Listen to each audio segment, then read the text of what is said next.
Hey, it's Virtual here, and today I'm going to show you guys how to efficiently mine Tier 1 ores when you start the game. So, obviously the first thing you're going to be doing is using your harvest tool on the rocks, but that's not going to last you long, maybe a few hours. After that starts getting really slow and boring, the next thing you can look for are deposits that stick out of the ground. I see one over there, it's kind of yellow. So if I pull out my number 2 tool, deposits are turning green and they're highlighted. So I can see that this one's stuck out of the ground over here. We'll go ahead and run over there and we'll mine it.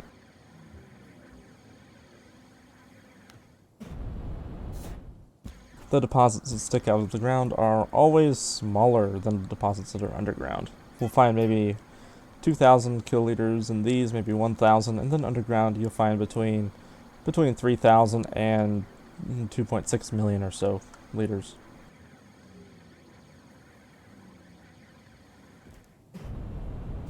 As you can see, this aluminum rock is marginally larger than the ones that we see on the ground passing us as we run.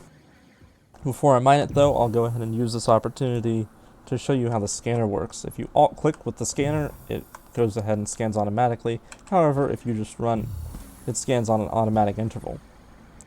You can see the white line is the aluminum because it's less dense than the blue line. The blue line is iron. So as I run away from it, the white line goes up, and as I run closer, the white line goes down. This indicates that the graph is actually a graph of how far away you are from the deposit, not the position of the deposit in space. That being said, if I run at a relatively constant position from the deposit, the line flattens out. And you can see that as expected on the scanner. But only once I get close does the line go down. So to mine, it's just as simple as you might expect. You middle mouse wheel, just click the middle mouse button and then click once the circle goes all the way. Occasionally the server is slow and you don't end up collecting anything, but that's part of life, isn't it?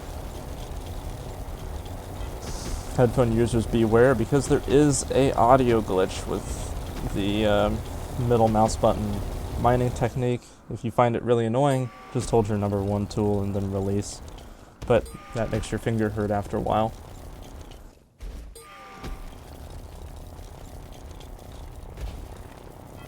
There's also a buffer zone around the circle. So as you can see at the top, not all of the ore is inside of the circle, but if I click, it goes away. And that's because there's a buffer zone that keeps the ore nice and clean for the next people so that it doesn't show up on their scanner and only 10 liters is left.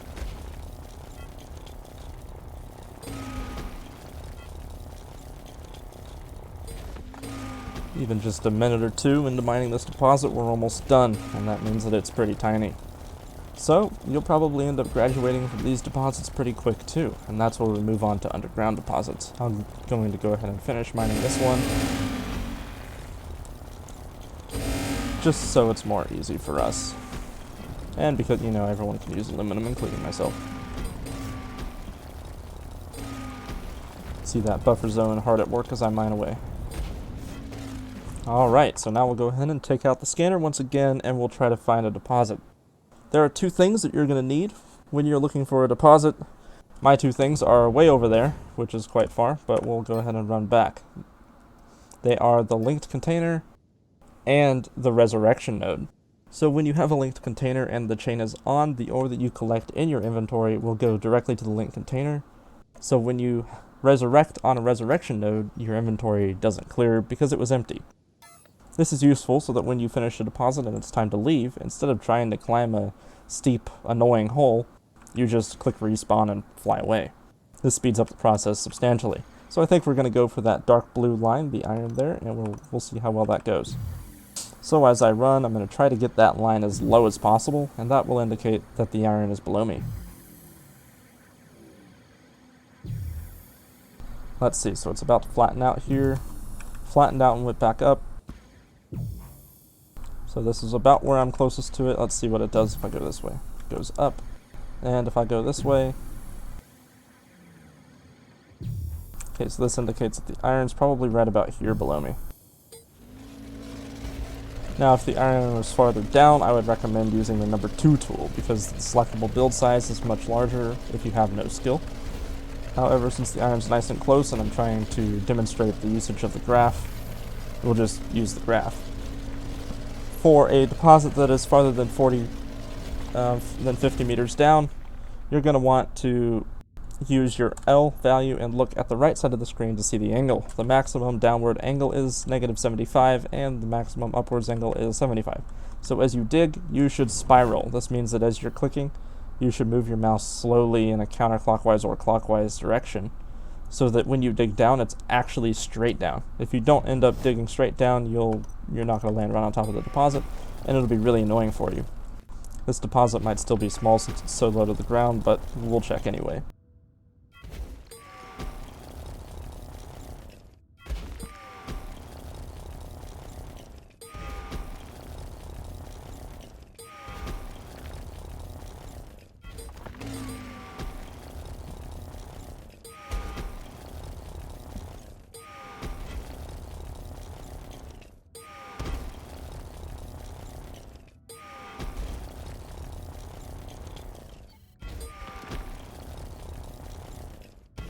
If I was going for efficiency in this method, I would finish this deposit and then go to the next closest one. However, for the sake of time, I'll come back to this later and not worry about it now.